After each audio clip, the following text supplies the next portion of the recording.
दोस्तों, स्वागत है आपका हमारे चैनल द यूनिक वर्ल्ड में। और आज हम आपको अकबर बीरबल से भी ज्यादा मजेदार कहानी सुनाने वाले हैं। ध्यान से सुने और आखिरी तक सुने। गोनू झा और दो ठग की अकबर बीरबल से भी ज्यादा मजेदार कहानी। एक बार गोनू झा घर का सामान खरीदने बाजार गए।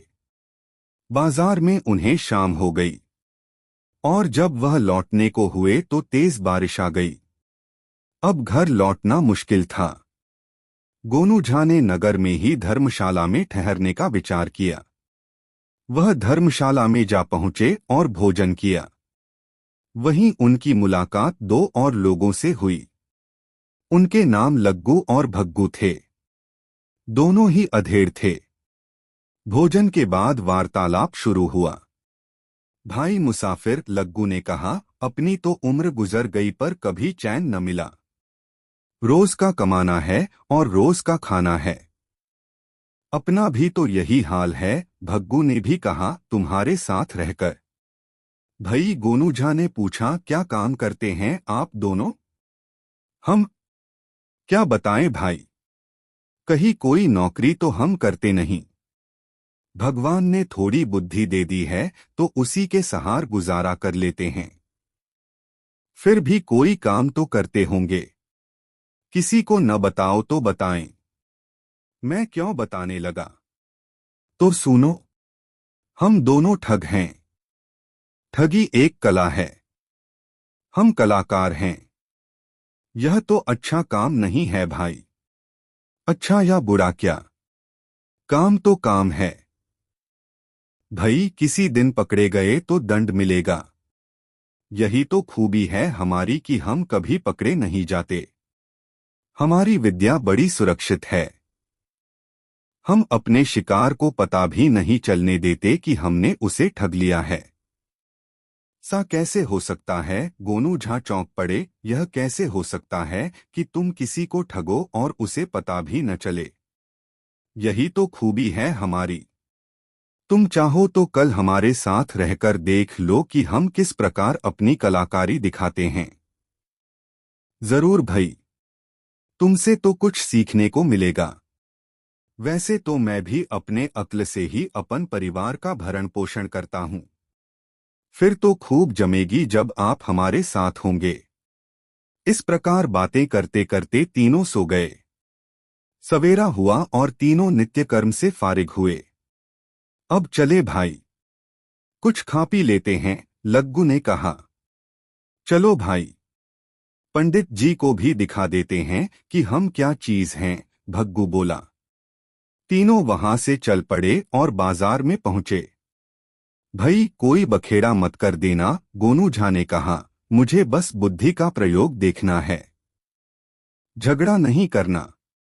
अरे चिंता क्यों करते हो, तुम देखते जाओ, लग्गू बोला। अच्छा भाई भग्गू, मैं चलता हूं उस हलवाई के पास। जाओ भाई, तरकीब नंबर 7 लगाना। लग्गू चला गया और हलवाई के पास पहुंचा। तेरा नाम घूरन हलवाई है? वह कड़क कर बोला। हाँ भाई, क्या काम है? हलवाई बोला। मैं राजमहल से आया हूं। महाराज के पास तुम्हारी शिकायत पहुंची है कि तुम अपनी मिठाई बनाने में मिलावट करते हो। यह यह झूठ है सरकार, हलवाई ने हाथ जोड़कर कहा। अच्छा, तुम सोयाबीन का तेल प्रयोग नहीं करते? हलवाई का चेहरा फक पड़ गया। वह कभी कभी सा करता तो था। शिकायत सच्ची थी। राजदरबार चलोगे या अपनी मिठाइयों को भेजोगे? देखो, मैं भी तुम्हारी तरह नौकर हूं, साधारण आदमी हूं। मैं नहीं चाहता कि तुम्हारा कुछ बुरा हो। तुम्हें राय देता हूं कि अपनी दुकान से शुद्ध मिठाइयां भरकर किसी के हाथ या खुद दरबार में चले जाओ। महाराज वह मिठाई खाकर देखेंगे और तुम साफ बच निकलोगे। ठीक? हलवाई खुश हो गया। युक्ति ठीक थी। सरकार, मैं किसे भेजूं? अकेला आदमी हूं। खुद गया तो 3 दिन में लौट पाऊंगा। दुकान बंद रहेगी। धंधे पर असर पड़ेगा। अब इसमें मैं क्या कर सकता हूं? सरकार, आप तो उधर जा ही रहे हैं। हलवाई खुशामद करके बोला, मुझ गरीब पर दया कीजिए, मैं कुछ मिठाई बांध देता हूं, आप ही लेकर चले जाएं। थोड़ा कष्ट तो होगा। भाई, मैं क्या बताऊं, मेरा काम तो सूचना देना है, जो मैंने दे दी। अब तो सैनिक आएंगे, लग्गू कड़कदार बोला। सरकार, आपको मेरी दुआ मिलेगी। ठीक है, जल्दी बांध दो। याद रहे, मिठाई में मिलावट निकली तो फिर मैं कुछ नहीं कर पाऊंगा। बिल्कुल सरकार, मिठाई तो मैं अव्वल नंबर दूंगा। हलवाई ने तत्काल 3-4 सेर मिठाई बांधकर बंटी को थमाई। फिर बंटी को धन्यवाद भी दिया, जिसने बिना किसी लोभ के उसका पैसा और समय बचा दिया था। बंटी मिठाई लेकर अपने साथी और गोनू झा के पास आया। चलो भई, कहीं बैठकर मिठाई खाते हैं, बंटी हंसकर बोला। तुमने उस हलवाई को भय दिखाकर ठगा है, इसमें बुद्धि का प्रयोग कहाँ हुआ, गोनू झा ने कहा। भई, भय भी तो बुद्धि से ही पैदा किया। फिर तीनों ने एक जगह बैठकर वह मिठाई खाई। अब भग्गू की बारी है, लग्गू ने कहा, जा भई, और इतनी ही मिठाई और लेकर आ। तरीका नंबर 11 तेरे लिए ठीक रहेगा। बबली भी गया और आधा घंटे बाद लौटा तो वह भी उतनी ही मिठाई लेकर लौटा। फिर मिठाई खाई जाने लगी। तुमने क्या किया जिससे मिठाई मिली, गोनू झा ने पूछा। मैंने वह कपड़ा कीचड़ में सानकर उस हलवाई को दिखाया कि दरबार में भेजी उसकी मिठाई कीचड़ में गिर गई है। उसने कपड़ा पहचाना और दोबारा मिठाई नए कपड़े में बांध दी और मैं ले आया। उसने पूछा नहीं कि वह आदमी कहाँ है जो पहले आया था। पूछा, मैंने कहा कि उसे ठोकर लगी तभी तो कीचड़ में गिरा। पैर में मोच आई है तब मुझे यह कपड़ा देकर भेजा। भाई, यहाँ थोड़ी सी बुद्धि का प्रयोग हुआ है। तो भैया, ज्यादा बुद्धि का प्रयोग तुम दिखा दो, हम भी तो देखें कि बुद्धि किस प्रकार कार्य करती है। लग्गू चिढ़कर बोला। आओ मेरे साथ, बाजार चलते हैं, गोनू झा ने कहा। तीनों फिर से बाजार पहुंचे, पर इस बार अन्य हलवाई के पास। भाई, सुना है तुम्हारी दुकान पर शुद्ध देशी घी की मिठाइयां मिलती हैं। गोनू झा ने हलवाई से पूछा, धार्मिक कार्यों में प्रयोग करने योग्य, जैसे प्रसाद हेतु। हाँ जी, आप निश्चिंत होकर मेरे यहाँ से मिठाई ले सकते हैं। आप देख ही रहे हैं कि मेरे यहाँ सफाई का कितना ध्यान रखा जाता है। एक भी मक्खी आपको नजर नहीं आएगी। हम उतना ही लाभ कमाते हैं जिससे हमारा परिवार आराम से रह सके। हमारे यहाँ से धार्मिक कार्यों के लिए ही अधिक मिठाई बिकती है, हलवाई ने बताया। मैं सोच रहा हूँ कि प्रसाद के लिए क्या मिठाई लूं। बेसन के लड्डू ले सकते हैं। ठीक, 5 किलो दे दो। हलवाई बेसन के लड्डू तौलने लगा। ठहरो ठहरो, बेसन के लड्डू छोड़ो, बूंदी के लड्डू दो, गोनू झा बोले। हलवाई ने बेसन के लड्डू हटाकर बूंदी के लड्डू तौलने शुरू किए। वैसे रसगुल्ले भी उत्तम प्रसाद होता है, वह शायद आपके पास न हो। है क्यों नहीं जी, आप रसगुल्ले ही लीजिए न। हलवाई ने लड्डू छोड़े और रसगुल्ले तौलने लगा।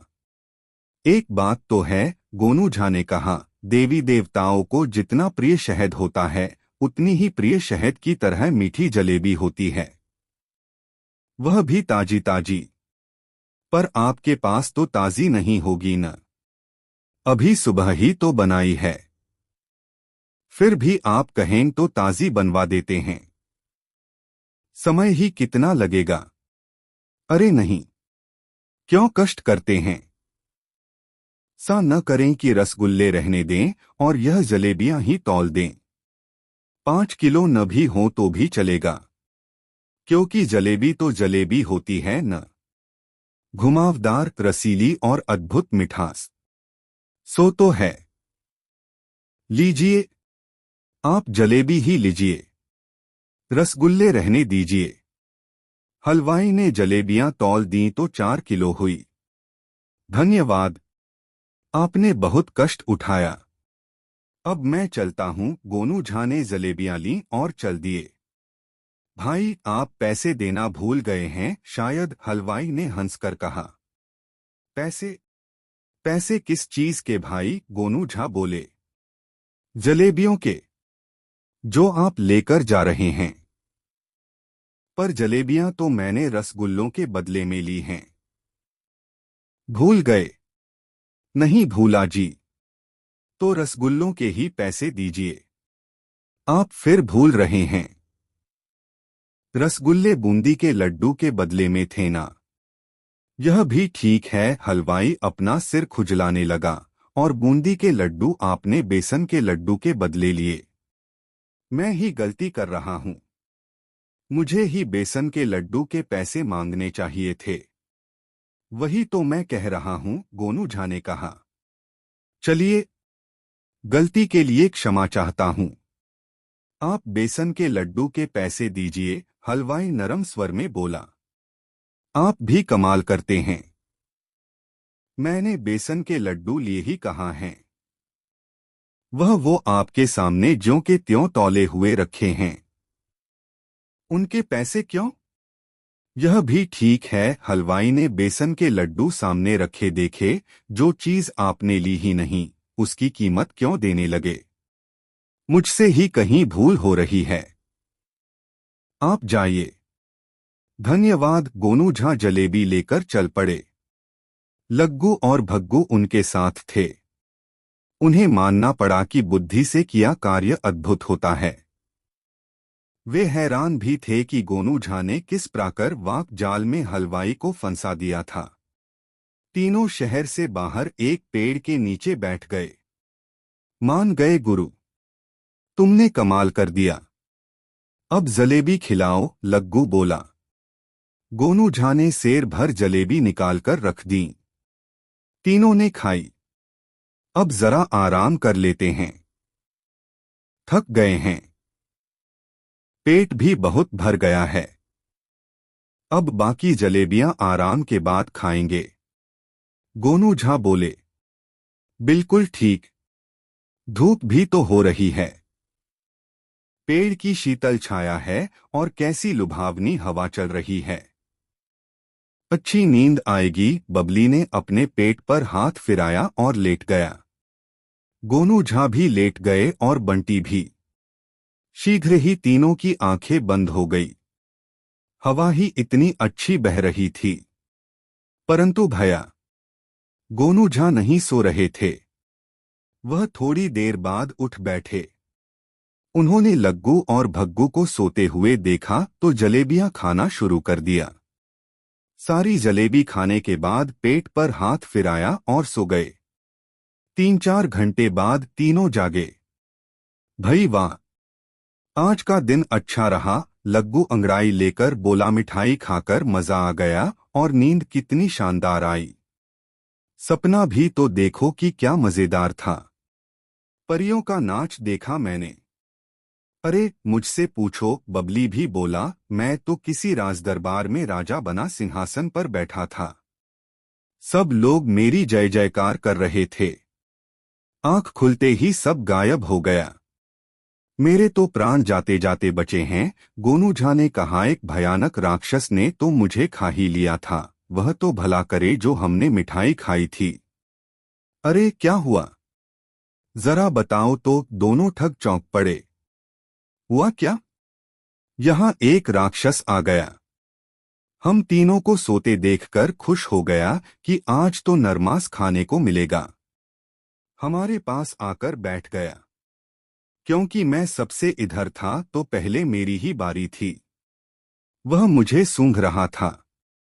अचानक उसने बुरा सा मुंह बनाया और बोला, ऊह, इतना मीठा। मैं समझ गया कि उसे मीठा अच्छा नहीं लगता। मैंने तत्काल और जलेबियां खानी शुरू कर दी। मुझे जलेबी खाता देखकर वह नाक पर हाथ रखकर भागा। और जब मैंने सारी जलेबियां खा लीं तो वह गायब ही हो गया। गोनू झा ने अपना सपना बताया। दोनों ठग हक्का बक्का रह गए। गोनू झा ने सारी जलेबियां खा ली थी और ऊपर से सी कहानी सुना दी थी। भई मान गए गुरु, तुमने तो हमें भी उल्लू बना दिया।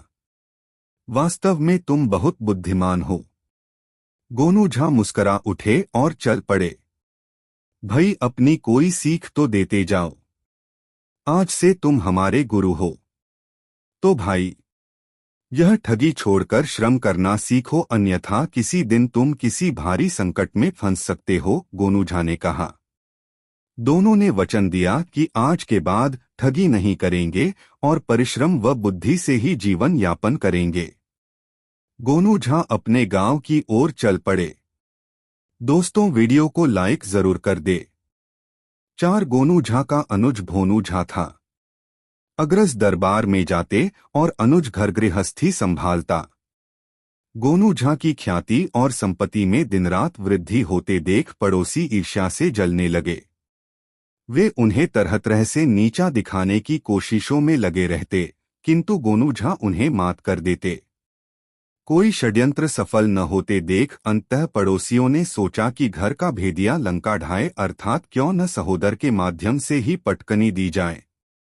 वे लोग भोनू झा को सीधा समझकर गोनू झा के विरुद्ध कान भरने लगे। तुम मैले कुचैले कपड़े पहने दिन भर घर के कामों में व्यस्त रहते हो और गोनू झा बंठन कर फुटानी छांटते रहते हैं। दरबार आदि से मिले इनाम बख्शीश का मामूली अंश भी घर को नहीं देते हैं, इसलिए तुम भी क्यों नहीं दरबार जाते हो। भोनू दुष्ट पड़ोसियों के बहकावे में आ गया और दरबार जाने का निश्चय कर लिया। इसकी सूचना बड़े भाई को दी। गोनू झा ने सहर्ष सहमति जता दी। दूसरे दिन भोनू झा पाक दुपट्टा में दरबार पहुंचा। राजा ने सोचा कि शायद गोनू झा बीमार पड़ गए हैं, इसलिए भोनू झा को ही भेजा है। राजा ने पूछा, भोनू इतनी देर क्यों हुई? उसने विस्मय से छाती तक एक हाथ लाते हुए कहा, महाराज, मार्ग में इतने बड़े बड़े 2 खरहे दिखे हैं। राजा को गुस्सा आ गया कि यह मुझे चिढ़ा रहा है। उसे लगा कि कहीं इतने बड़े बड़े भी खरहे हुए हैं, इसलिए भोनू को कैद करवा दिया। उस दिन भोनू को न लौटा पाकर गोनू झा को चिंता होने लगी। फिर सोचा कि सीधापन ही न कोई कारण बना हो। सुबह गोनू झा दरबार पहुंचे। राजा ने सारा वृत्तांत सुनाया। गोनू झा ने भोनू का ही पक्ष लेते हुए कहा, महाराज, उसने गलत नहीं कहा होगा, आपके समझने में ही भूल हुई है। राजा ने चौंकते हुए पूछा, यह कैसे कह सकते हो? गोनू झा ने बाएं हाथ को उसी प्रकार छाती तक ले जाकर और दाएं हाथ को 1.5 बित्ता नीचे लगाते हुए कहा, महाराज, आपने उसके ऊपर के हाथ को देखा होगा, लेकिन नीचे इस तरह जो हाथ लगाया होगा उस पर ध्यान नहीं दे पाए होंगे। पृष्ठ पुष्ट खरहे तो इतने बड़े बड़े होते ही हैं। राजा को अपनी चूक का एहसास होने लगा और तुरंत ही भोनू को मुक्त करवा दिया। दोनों सहोदर घर विदा हुए। भोनू लज्जित था। गोनू झा ने मुस्कुराते हुए पूछा, भोनू, कल दरबार जाने की किसकी बारी है? भोनू ने अपने दोनों कान पकड़ते हुए कहा, भैया, बाप रे, फिर मियाँ बकरी चरा है। अब मैं किसी दुष्ट के उकसावे में आने वाला नहीं हूं। उस दिन से कभी भोनू झा ने दरबार जाने का नाम नहीं लिया। दोस्तों, वीडियो को लाइक जरूर कर दे। 2 जनश्रुति है कि गोनू झा की प्रत्युत्पन्न बुद्धि से प्रसन्न होकर भगवती ने वरदान दिया था कि वैसे तो इन्हें तर्कों में कोई नहीं हरा सकेगा और हार जाने पर इनका प्राणांत ही हो जाएगा। सुबह का समय था। गोनू झा ने नित्य क्रिया से निवृत्त होने के लिए लोटा आदि जलपात्र ढूंढा। तत्काल नहीं मिला, इसलिए जलाशय के किनारे ही चले गए। जलाशय बड़ा था। एक तरफ वह शौच क्रिया से निवृत्त हो रहे थे तो दूसरी ओर एक जाहिल भी उसी काम में लगा था। एक दूसरे पर नजर पड़ी। गोनू झा उठना चाहा तो देखा कि वह जलाशय के समीप बैठा ही हुआ है। मन में आया कि उससे पहले उठने पर वह समझेगा कि कैसा पंडित है, मुझसे पहले उठ गया। यह बात सोच बैठे ही रहे। उधर उसने सोचा कि पहले उठ जाने पर गोनू झा सभी को कहते फिरेंगे कि आखिर जाहिल है न। दोनों एक दूसरे के पहले उठने की प्रतीक्षा करते रहे। मध्याह्न हो गया, फिर भी कोई उठने का नाम ही न ले रहा था। अंततः उस मूर्ख से न रहा गया। पत्नी को आवाज लगाई, बिरछी माए, आज खाना यही लेते आओ और खिला भी दो। आज पंडित जी को हराना है। गोनू झा तब तक काफी ऊब थक चुके थे और यह सुन हताश हो गए। उन्हें अफसोस होने लगा कि क्यों मूर्ख से बाजी लगाई। अंत में गोनू झा ही यह कहते पहले उठ गए, जाओ रे जाहिल, तुम ही जीते और मैं हारा। किंवदंती है कि यही हार गोनू झा के प्राणांत का कारण बनी। 3 राजा को बुद्धिमान दरबारी नियुक्त करना था। आथराज में ढिंढोरा पिटवा दिया गया। निर्धारित तिथि को भारी संख्या में प्रत्याशी पहुंचे। राजा ने सभी को संबोधित करते हुए कहा, प्रियजनों, मुझे एक हवाई महल बनवाना है। इसके लिए जो अपने को उपयुक्त समझता हो हाथ उठावे। गोनू झा को छोड़कर किसी ने हाथ नहीं उठाया। राजा ने चौंकते हुए गोनू झा की ओर देखा, क्या आप यह काम कर सकते हैं? गोनू झा ने हामी भरी तो राजा विस्मित। उसने कहा, अगर नहीं कर सकेंगे तो साल भर के लिए देश निकाला मंजूर है। गोनू झा ने विश्वासपूर्वक कहा, बिल्कुल मंजूर है महाराज। करने से क्या नहीं होता। आत्मविश्वासी और कर्मठ के लिए कुछ भी असंभव नहीं होता, इसलिए अभी ही चुनौती को कैसे अस्वीकार कर दूं? राजा ने फिर पूछा, आप यह काम कितने दिनों में पूरा कर सकते हैं? गोनू झा ने प्रसन्नतापूर्वक कहा, महाराज, काम में हाथ लगाने के लिए मुझे 4 महीने का समय चाहिए और ईंटगारा आपको ही भिजवाना होगा। राजा मान गया। निश्चित तिथि को प्रजा आश्चर्यजनक नजारा देखने के लिए उपस्थित हो गई। ऊपर से आवाज आने लगी, ईंट लाओ, गारा लाओ, महल बनाओ। समय बीतता जा रहा है। सभी ने उत्सुकता से ऊपर देखा। ऊपर दिखाई कुछ नहीं दे रहा था, किंतु आवाज आती ही रही। गोनू झा ने राजा से कहा, महाराज, ईंटगारा भिजवाइए, अन्यथा राज बिना काम के ही मजदूरी ले जाएंगे।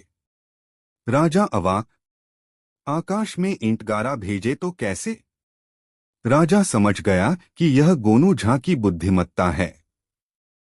अंततः हार स्वीकारते हुए कहा, गोनू झा, मैंने आपको बहाल किया, किंतु यह बताइए कि आवाज कहाँ से आ रही है।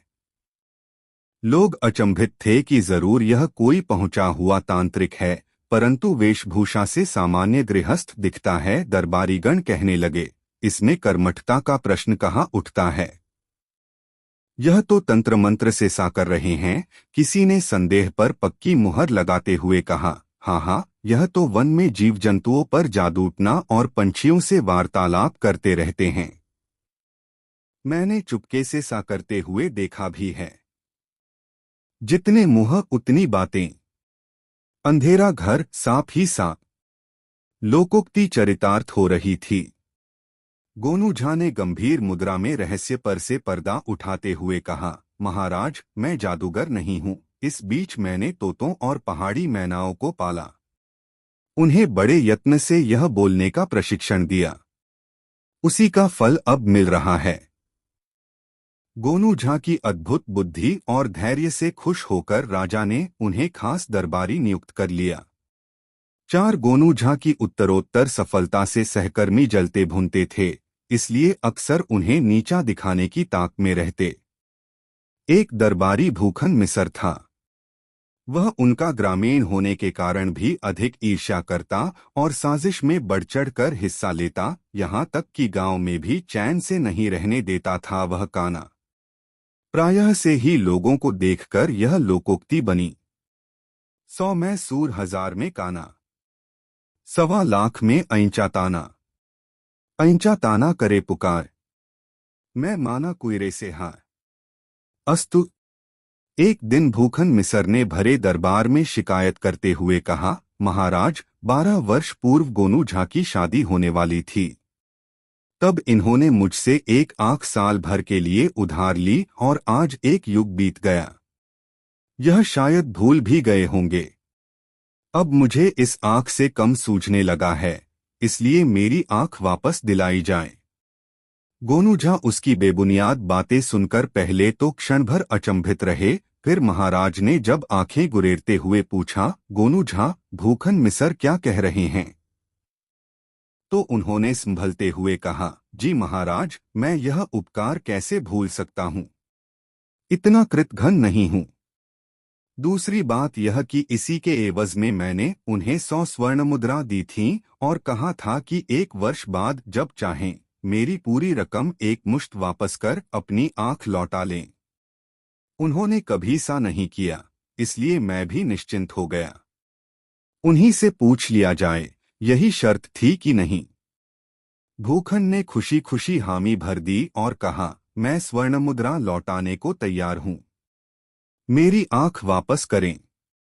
गोनू झा ने सहज भाव से कहा, ठीक है, 8वें दिन एक हाथ से लेना और दूसरे से देना हो जाए। शर्त सहर्ष मंजूर हुई। सभासद स्तब्ध। इस नाम पर भूखन को मुद्रा एकत्र करने में देर न लगी। ईर्ष्यालु दरबारियों ने आनन फानन में पूरी राशि जमा कर दी और गोनू झा की एक आंख निकलने की प्रतीक्षा करने लगे। अब आया ऊंट पहाड़ के नीचे। इधर गोनू झा ने चुपचाप जानवरों, पक्षियों और मछलियों की बड़ी बड़ी आंखें क्रमशः कसाईयों, बहेलियों एवं मल्लाहों से एकत्र कर लीं। 8वें दिन स्वर्ण मंजूषा में आंखों को सजाकर दरबार में उपस्थित हुए। दरबार ठसाठस भरा था। भूखन मिसर ने स्वर्ण मुद्रा दिखाते हुए अपनी आंख मांगी।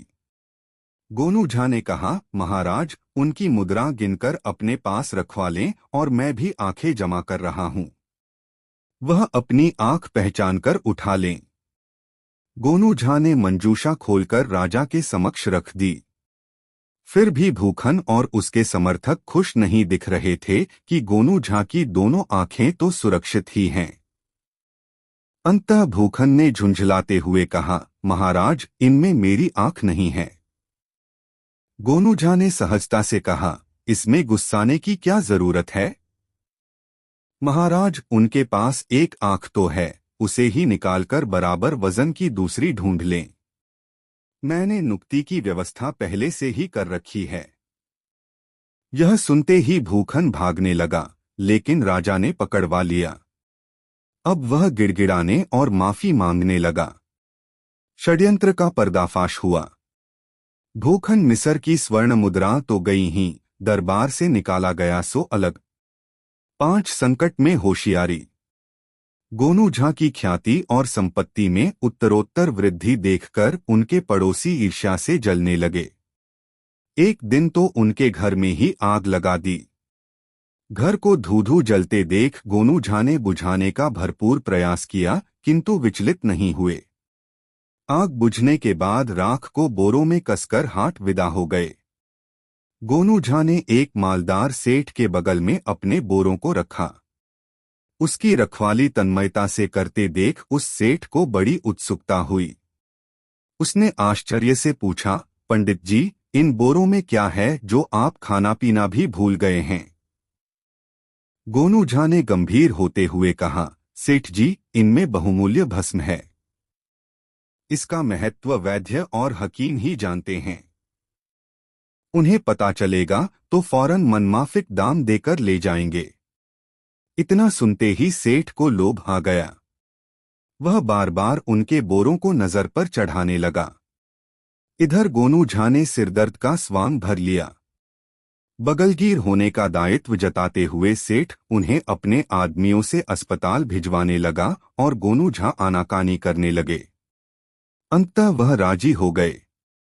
सेठ ने उनका माल मूल्यवान समझकर बोरे बदल लिए। उसे उनकी तुलना में अपना सामान मामूली लगने लगा था, इसलिए पहले इनके ही सामानों को ठिकाने लगाया।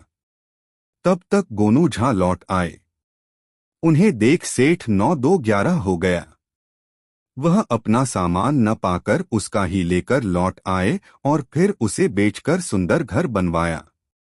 दोस्तों, कहानी कैसी लगी कमेंट में ज़रूर बताएं और हमारे चैनल द यूनिक वर्ल्ड को सब्सक्राइब ज़रूर कर ले और यह वीडियो अपने मित्रों को शेयर ज़रूर करें। वीडियो देखने के लिए धन्यवाद।